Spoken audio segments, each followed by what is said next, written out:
Welcome to C&EN Uncovered. I'm Craig Bettenhausen. C&EN Uncovered is a podcast series from Stereochemistry. In each episode, we'll take another look at a recent cover story in chemical and engineering news and hear from C&EN reporters about striking moments from their reporting, their biggest takeaways, and what got left on the cutting room floor. At the beginning of the COVID-19 pandemic, one of the chief concerns was how to get children back in schools safely. Once health officials publicly accepted that the virus was primarily transmitted through the air, schools made concerted efforts to monitor and improve the air quality in their classrooms to make them safe for students. In a story that appeared in the September 2nd print issue of C&EN, today's guest looked at ongoing programs in Colorado and Massachusetts designed to help schools identify, monitor, and mitigate air quality issues in their classrooms. We'll put a link to the story in today's show notes. I'm here with C&EN Assistant Editor Fiona Samuels, who wrote the article. Hello, Fiona. Hi, thanks for having me. So for anyone that hasn't had a chance to read the story yet, can you give a brief recap of what's in the article? Essentially, I talked to two researchers who are continuing to do indoor air quality monitoring programs with schools in Colorado and Boston, Massachusetts, and then sort of tied it all together with a little bit about the ongoing sorts of pushing for regulations that's happening across the country. And what attracted you to this as a story topic? I think that I, like many other people, got very concerned about the indoor air quality around me during the COVID pandemic. And I knew that Mark Hernandez, one of the researchers that I talked to, started working with schools during the COVID-19 pandemic. And I was really interested in following up and seeing where that research was now. And it turned out that they basically have finished installing indoor air quality monitors across Colorado. And now they're really digging into how indoor air quality might be affecting absenteeism. And from him, I learned that there's other programs in other places in the country, like the one in Boston, which sort of led me on to talk to Patricia Fabian. And then again, I wanted to know what the state of regulation was, which is when I talked to the EPA folks. So the COVID-19 pandemic was the catalyst for all this monitoring. How has that evolved now that we're settling into something like a new normal? The major point is just because COVID-19 sort of put a focus on indoor air quality, that doesn't mean that indoor air quality has improved since then. Indoor air quality has always been important. And it's just that the pandemic sort of spotlighted that importance for the general public. Now I feel like the focus has really shifted towards sort of the idea that indoor air quality more generally is important to monitor and improve, rather than sort of hyperfixating on COVID specifically. So what steps did schools take to improve air quality in the classroom? In Colorado, across the state, schools have installed HEPA filters, portable HEPA filters, as well as indoor air quality monitors. And then in Boston specifically, in that one school district, schools have done the same thing. And this is not unique to Colorado or Boston. There are other schools in the country who are installing, or the districts are installing, air quality monitors and HEPA filters. One thing that didn't make it into the story was that in the middle of the pandemic, at the height of the pandemic, schools had a lot of funding to improve indoor air quality. And what ended up happening is that companies sold indoor air purifiers that were not actually effective. There's been some litigation surrounding that sort of exchange of money for ineffective indoor air purifiers. But HEPA filters do work. HEPA filters and ventilation are the two big things. So just getting the air that's inside out and exchanging inside air for outside air, if the outside air is clean. So Mark Hernandez's team in Colorado set up monitoring systems with the air purifiers. What were they measuring exactly? In Colorado, they measure temperature, humidity, VOCs, carbon dioxide, and particulate matter. But they measure particulate matter in two sizes. They do PM 2.5 and PM 10. So that's particulate matter that is smaller than 2.5 micrometers in diameter and particles that are smaller than 10 micrometers in diameter. Those have slightly different health effects, but both of them are not good for you. For VOCs, again, where do these pollutants come from, especially in the home? VOCs can come from a lot of places. It's actually very interesting and a really broad area of research for indoor air chemistry. VOCs come off your skin, they come off of your cleaning products. So anything that smells, that's like a VOC. So if you have a really pungent perfume, that's a VOC. I had some friends who were atmospheric chemists, and they were doing some indoor air quality monitoring at Colorado State University. One of the researchers had to be told to stop wearing such pungent sunscreen because the sunscreen was showing up in their data. Easy answer is anything that smells is probably a VOC. Not all of them are, terrible for you, obviously. As a side note, when I was reading the story, I loved coming across the term dab pens in C&EN. Mm-hmm. Cannabis is becoming more mainstream every year, but it's still surreal for me to hear that sort of thing discussed openly. Well, that was something that Mark said. He said that they can always see when the students are smoking anything. And I guess students or teachers, when anyone is smoking anything in the building, that shows up. So I guess don't smoke around indoor air monitors. Yeah. You're trying to be sneaky. So what are the negative consequences that can arise from not doing a good job at this, from not having good air quality? There's a lot. I mean, the obvious one is increasing respiratory disease. We all experience that with COVID. I guess one thing that is important to highlight with this is that there's not so many standards yet. So for example, there's not a standard for what bad levels of CO2 means. There's not a number. But something that Patricia Fabian brought up was that during the pandemic, there's this idea that 1,000 ppm of CO2, so 1,000 parts per million of carbon dioxide, meant that you were more likely to get COVID. But that doesn't totally make sense, because if you're standing next to someone with COVID, you're probably going to catch it regardless of what the concentration of carbon dioxide is. When we're talking about what are the negative consequences of bad indoor air, there's not enough research at this point really to say anything more than, you don't want to be in a space where there's a bunch of virus particles. You don't want to be in a space where there's potential carcinogens that are floating around in the air. You don't want to be in a space that's full of smoke or particulate matter that can get down in your lungs and cause pulmonary issues. But beyond that, there's not a lot of concrete numbers. You can't say it's safe to be in a space that's less than 100 or 1,000 ppm of CO2, right? So we've talked a fair amount about Colorado already, but you also talked to folks in Boston. How is the program different there, and what's the status? The biggest difference is that the general public can actually access all of the air quality monitoring data in Boston, whereas in Colorado, as far as I can tell, that's sort of privately held for the schools to access, but not necessarily the public. The other thing is that Boston doesn't measure VOCs. They measure carbon monoxide.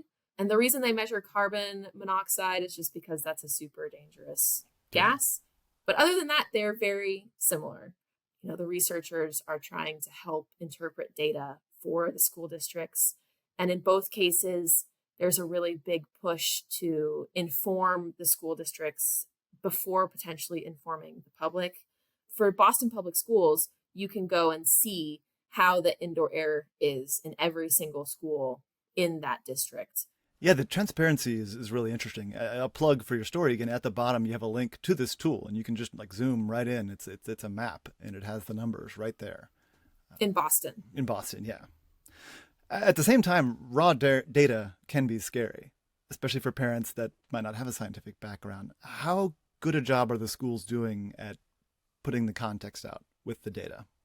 The point is that this resource is there so that parents who are involved can sort of push the school to act on it.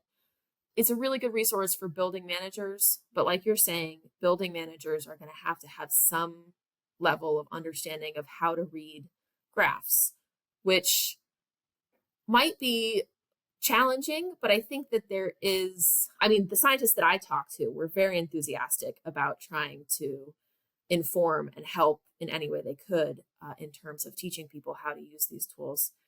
People being the school administrators, the building managers, and everyone who's sort of involved in keeping the buildings safe. Hmm. So what has been the overall effect of the purifiers in the Colorado pilot program? The overall effect of the purifiers seems to be that they very effectively remove particulate matter. And there's a significant difference before and after the purifiers are used. More importantly, again, is the ventilation. Mm-hmm. The indoor air purifiers are an important aspect of the story, but probably the more important piece is the monitoring. Because with the monitoring, Mark and Patricia can both say pretty confidently that ventilation makes a difference, or this purifier is making a difference. Without the monitoring, we would have no idea. My sort of interpretation is that, yes, the technologies to clean the air are good and helpful, but more important is to monitor everything so that you can actually see if they're good and helpful rather than not good. So another person in your story is Patricia Fabian. That's at Boston University. Can you talk about their work? So Boston Public School District installed a bunch of monitors in their schools, as well as filters. And Patricia saw in a news article somewhere that all of this monitoring was happening, and she really wanted to get involved in analyzing that data. And so her whole focus is taking the data from the monitors and basically digesting it into something that is able to be used by the schools and the administrators, building managers, whomever, to basically get more funding to address specific problems at those schools and to identify the problem areas so that things can be fixed in a way that makes the most sense. Basically triaging the worst case rooms first rather than focusing on ones that are fine. Yeah, that's an interesting nuance in your story. You talked about how even within the same school building, sometimes there were one classroom that was great and one classroom that was in a real rough state. So that variability is why she thinks that it's really important to put a monitor into every single classroom and every single really important space. So they have it in the nurse's office and the administrative offices. In Colorado, they don't put them in every single classroom, but in both cases, you can see variability. Based on what Patricia was saying, like you can literally see one classroom is much warmer than the classroom next door. So when I think of air quality, one of the first entities I think about is the EPA, but the EPA hasn't been able to step in yet. Why is that? They don't have any regulatory power in indoor spaces. So we have the Clean Air Acts for outdoor spaces where the EPA can do some regulating, but there's no sorts of regulatory power for indoor spaces. And I mean, I would assume it's because indoor is considered private. Oh, I see. That might change though. Yeah, I was going to say, because your article mentioned that there's some legislation in the works that could change that. The legislation that's in the works is basically focusing on trying to basically enable regulatory bodies to get into public spaces and do something about the indoor air quality in public buildings. So there would be a new law that would give the EPA authority in that space. Yeah, so the law actually will give the EPA an ability to get into those indoor spaces and have a say about what is considered good or bad air. And they have some pollutants that are on the list that need to be monitored.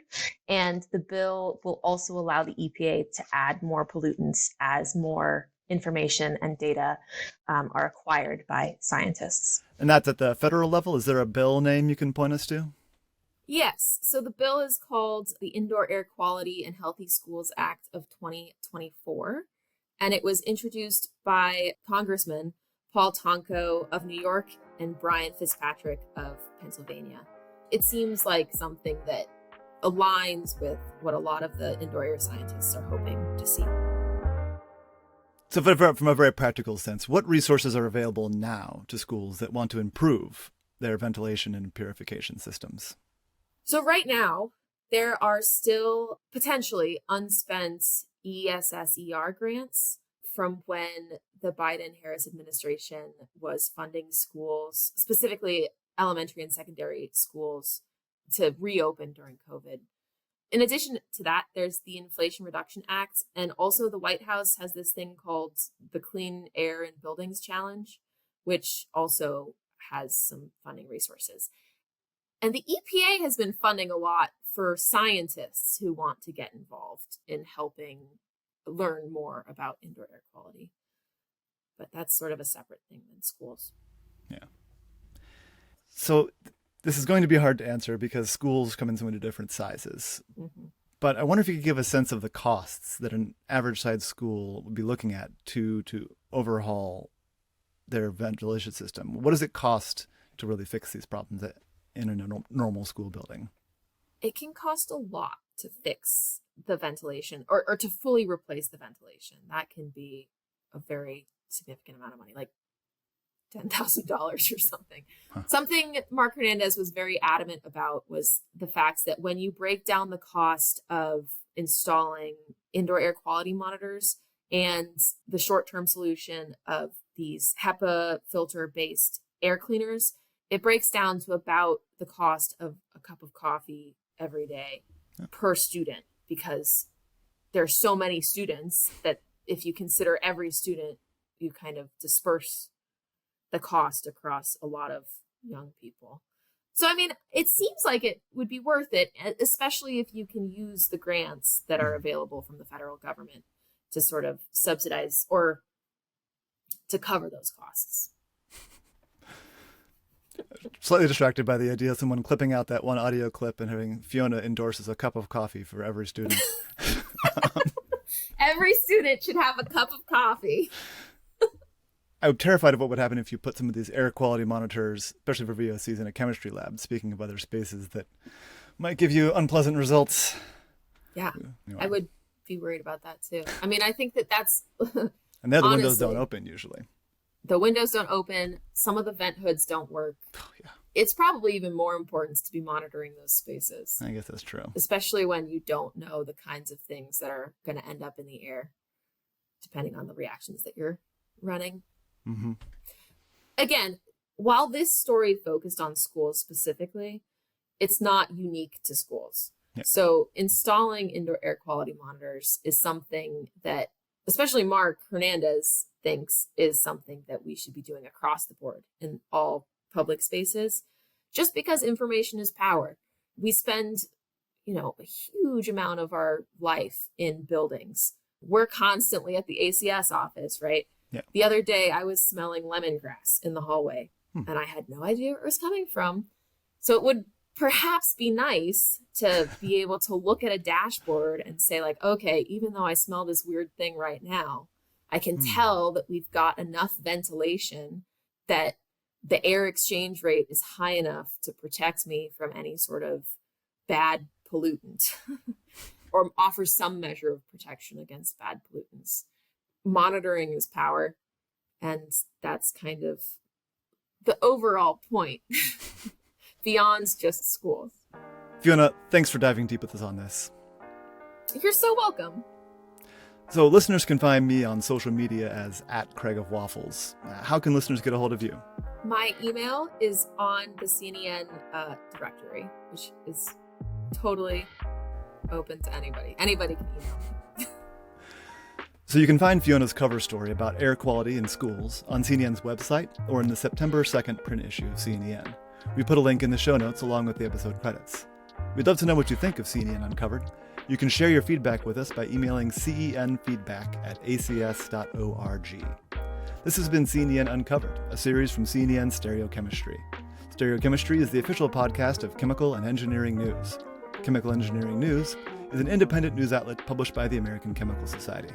Thanks for listening.